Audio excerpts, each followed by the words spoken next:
હાજી કન્યા શાળાની વિદ્યાર્થિનીઓને વનભોજન તથા સરકારી જનસેવા કેન્દ્રની મુલાકાત કરવામાં આવી।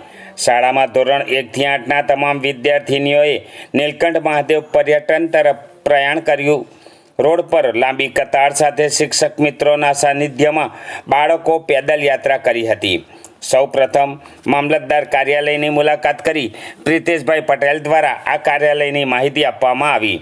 તેના કાર્યો વિશે બાળકોને જાણ કરવામાં આવી। ત્યાંથી જનસેવા કેન્દ્ર અને નાયબ કલેક્ટર કચેરીની પણ મુલાકાત કરવામાં આવી હતી। ત્યારબાદ સ્પેશિયલ ફિલ્ડ વિષ્ણુભાઈ જાંબુના સાનિધ્યમાં બાળકોને અલગ પ્રકારની ભૂમિસ્તરની વાતો કરવામાં આવી। પાનપોથી, પીછાપોથી તથા તેમના ખેતરમાં બોરની ખૂબ મજા માણી હતી। જયંતિભાઈ સિંધા દ્વારા અલ્પાહારનું આયોજન કરવામાં આવ્યું હતું। નિસર્ગમાં રહેલા બિલ્વપત્ર, આંબળા, કેસુડો જેવા અન્ય વૃક્ષોનું નિદર્શન બાળકોએ કર્યું હતું।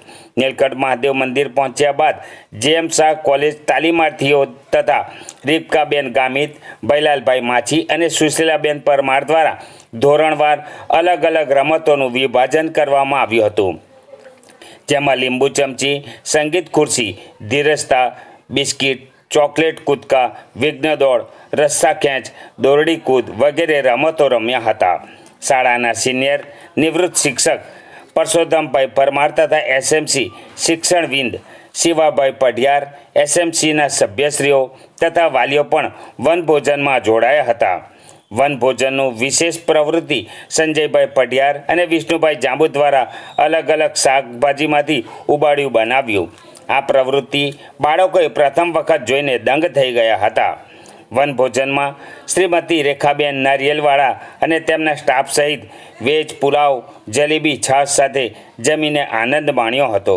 અંતે શાળાના આચાર્ય રાહુલભાઈ મૌર્યે તમામનો ખૂબ ખૂબ ધન્યવાદ પાઠવ્યા હતા।